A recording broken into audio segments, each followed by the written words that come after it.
Speech off. Hi guys, welcome back to my channel. So I'm here to do, finally, another best of list for best books of the year. These two categories will be contemporary and romance books, and maybe a few miscellaneous ones that I couldn't fit anywhere. So let's just get started. So we're going to start with contemporary. The first one I have is Someone I Used to Know by Paige Toon. I heard about this one way back. I think it was like 2021, 2022. Angie from Book Mama recommended it. She talked about it. I think it actually made her 2022 list, if I'm not wrong. But she talked about it, and I could not get it on audio for the longest. And then it suddenly like became available on Audible. Like, I'm assuming it just got published here on audio. I don't know, whatever. But I finally got a chance to read it, and she's right. It was a great read. So it's about three teenagers. There's George. He's the foster brother that Lee, also a girl about the same age, she never asked for. And then those two children live together along with other foster children, and they meet Theo, a kind of a rich kid with his own troubled past. So they kind of become friends, and they go to school together and all of that.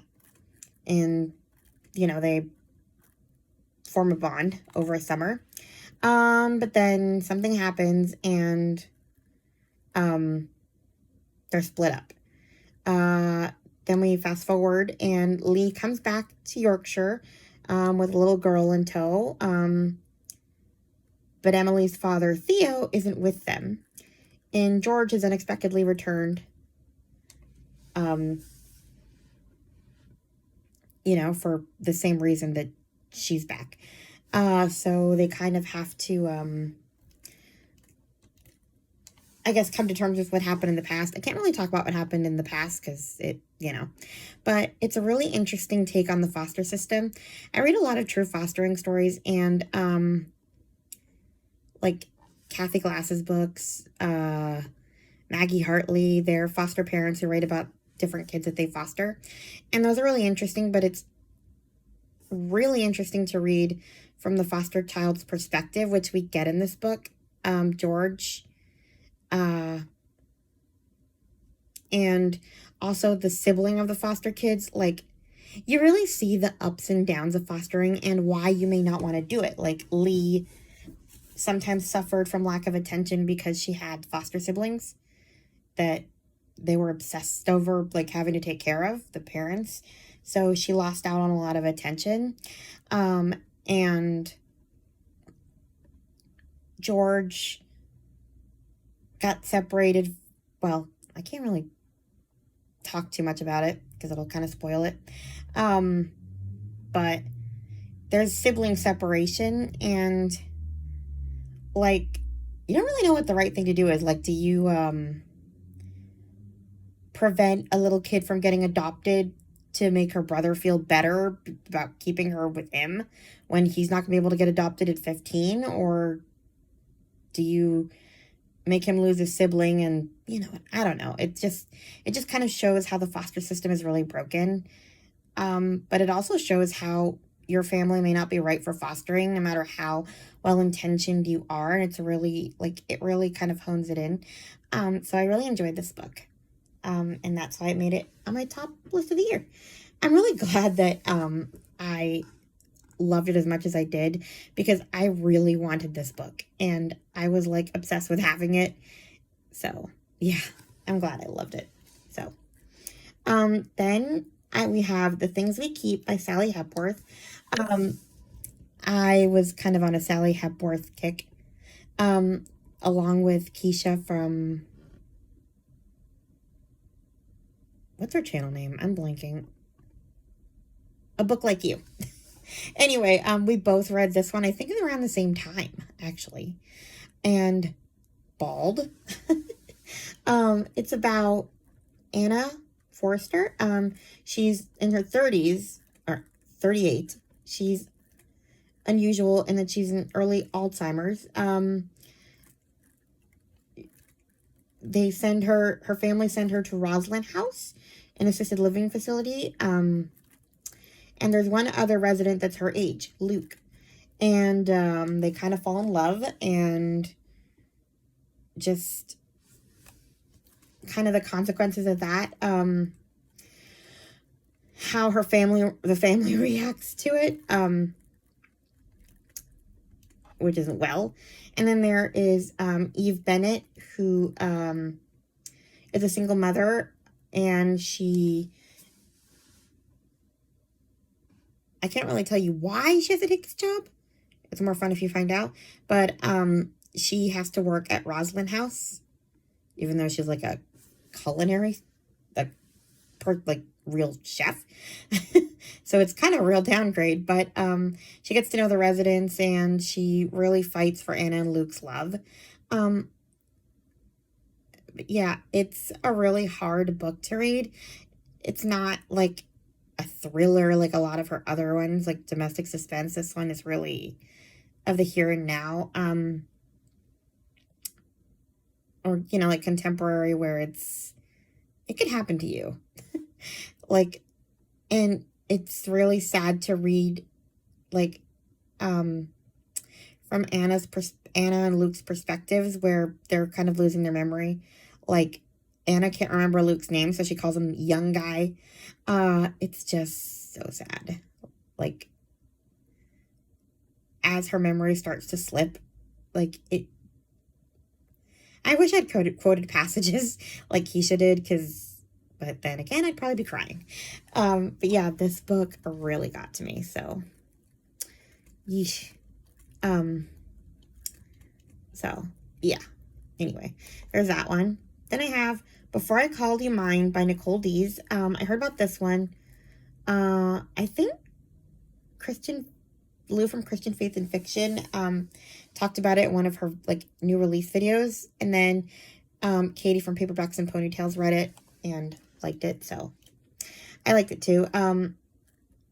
Which is funny because the other Nicole Dees books I did not like as much, but I love this one. Lauren Bailey, she's kind of a romantic, but she sort of is giving up on love because she really wants to have a baby. So she basically signs up to do an international adoption, but the rule is that she has to be single for a while for that to work, because you have to focus all this attention on your new baby or your new kid. And then that's when she meets a guy, of course, Joshua Avery. He is a substitute teacher at the school she works at. She's a first grade teacher, so she kind of falls in love with the way he is with kids, and it sounds like the perfect couple, right? Which, I mean, I love them both, but kind of this whole you have to be single for a year, or I forget how long it was, a rule for adoption is the roadblock that keeps them apart. So I guess I'm gonna kind of gone into romance too, but I don't know. I guess I saw more of the roadblocks than the actual romance between them, but I still liked it because it wasn't I like romances as long as it's not all about the romance. So I really like this one because it talked about other deeper things than them flirting with each other. And it also has family issues. She has a lot of family issues. So yeah. So it's a little complicated, her extended family. This one is considered Christian fiction, but honestly, it's one of those where really the only Christian part of it is she goes to church, and her family is definitely not Christian, and they're kind of eye-rolly about her going to church and stuff like that. But she's not a preachy Christian. So, yeah.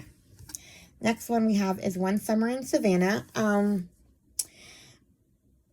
So this one is about Sarah Lancaster. She left her home 8 years ago, following an assault that was the result of her little girl, Alana. But now she has to come back because her father falls ill, and she has to come back to Savannah, and she kind of has to protect her little girl from his family, the father's family that did this to her. But it gets complicated because she meets her daughter's uncle, who is her attacker's twin. And then they kind of fall for each other, so to speak. And she kind of has to learn to forgive the attacker and kind of, I guess, relax a bit with her protectiveness of Alana. Because, yeah. Alana is also kind of like this math genius. It's pretty wild. So, yeah. I don't know. I thought this book handled forgiveness in a really good way. And let's face it, I'm not a very forgiving person. I am fully on board with a full-blown grudge. I just am. So, like, for me to say a book forgave well is pretty high praise. So, yeah, definitely made my top books of the year. Then we have Please Take My Baby by Emma Robinson.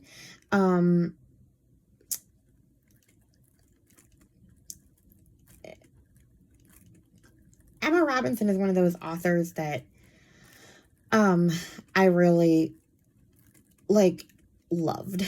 From the beginning, I read, like, 2 of her books last year, and I was obsessed. So, yeah. But, this one is about this girl who, well, she's not a girl, really. I guess she's a woman. She has a daughter who's, like, 15, 16. And, they have to move in with her mother because her mother is, like, I think she's losing her memory? I can't remember. Yeah, she's losing her memory. So they move in with her, and this woman and her husband are divorced, and they have a daughter together. And the daughter suddenly decides she wants to move to California, which is a whole other country away from her mother. She wants to live with her dad and stepmom. And so this woman, I already forgot her name, is having a really hard time. And then she finds a picture of her mother holding a baby, and it's not her, so she doesn't know who this baby is. So, yeah, I can't really say more than that, but suffice it to say that there are, triggering stories of pregnancy psychosis, or postpartum psychosis. Can't say more than that, but I really love this book. So, yeah. Now let's go on to a bit more romance. I read the Virgin River series, so I'm going to talk about a few of my favorites. One of them, the first one I ever read, actually, and continues to be my favorite, is Forbidden Falls. It is Virgin River number 8. It is about Ellie, who is like a single mom, down on her luck, trying to get her kids back, and Noah Kincaid. She falls in love with like a minister. And they kind of fall in love, like, renovating this church together. And yeah, it's pretty wild. She is kind of a potty mouth. She swears a lot. She's irreverent for a reverend. But they still fall for each other. And so, yeah. I don't know. I just love this book a lot. It was like the first one I ever read before I realized it was a series. So, yeah. She just makes me laugh. And she likes to say, "You're a damn Skippy." So, yeah. And then we have Harvest Moon by Robin Carr. This book number 13. This one's about, I think it's Jillian, yeah, and Leaf. Leaf is a single father who comes to Virgin River to give him and his daughter a fresh start.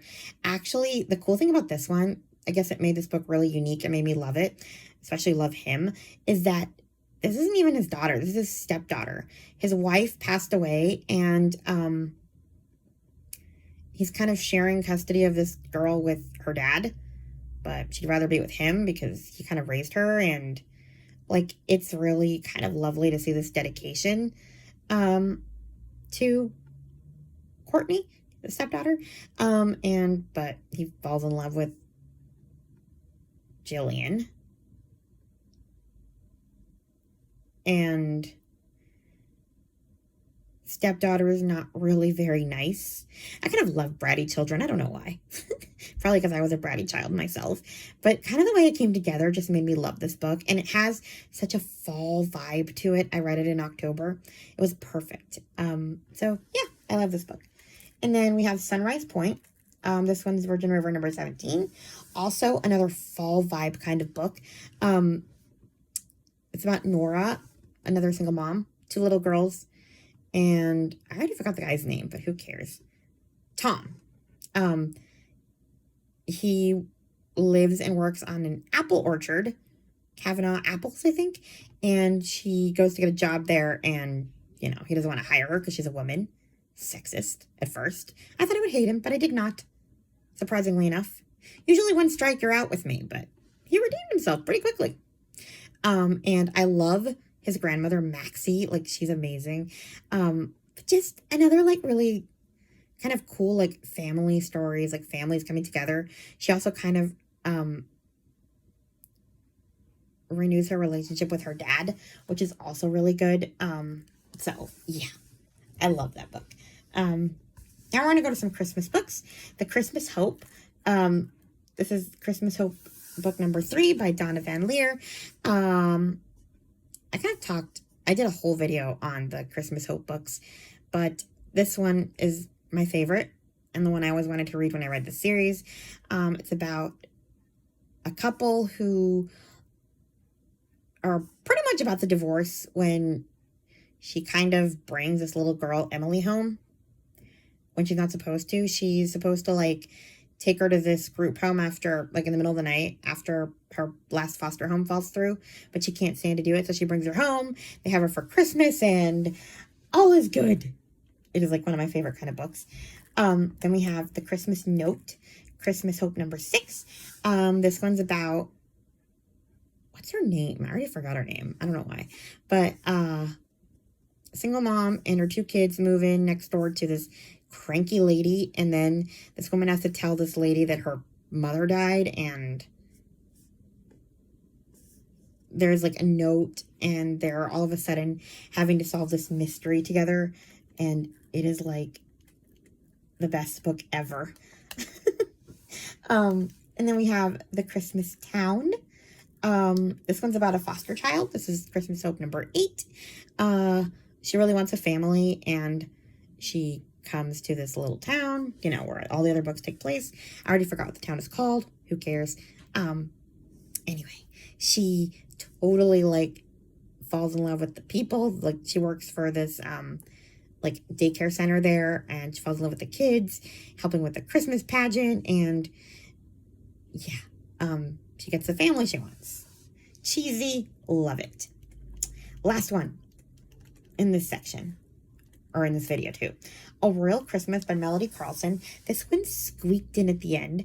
And it's about a woman who finds out that she's royalty, and she goes to Montovia to pretty much meet her father and, like, kind of find out what this royalty stuff is all about. I was so into this, and I thought I would hate it because I'm not a royalty person, but I love this book. So, yeah. Thank you, Kelly, and Katie, and I think Book Lover Amanda also read it. But I think Kelly, from Kelly Reads a Lot, was the one that finally made me read it, or want to read it, because my initial thought was, okay, So why did the dad ditch his kid? Deadbeat dad. I want nothing to do with this. It was nothing like that. He didn't even know he had a kid. In case anybody else has the initial ick factor that I did when hearing about this book, Deadbeat Dad, I promise this is not a deadbeat dad. So, yeah, those are my favorite contemporary and romance books for the year. It is a lot. So, yeah. My next video that I'm going to do will probably be the thrillers. So, please like, comment, and subscribe, and I'll talk to you guys in my next video. Bye! Speech on. Stop recording video.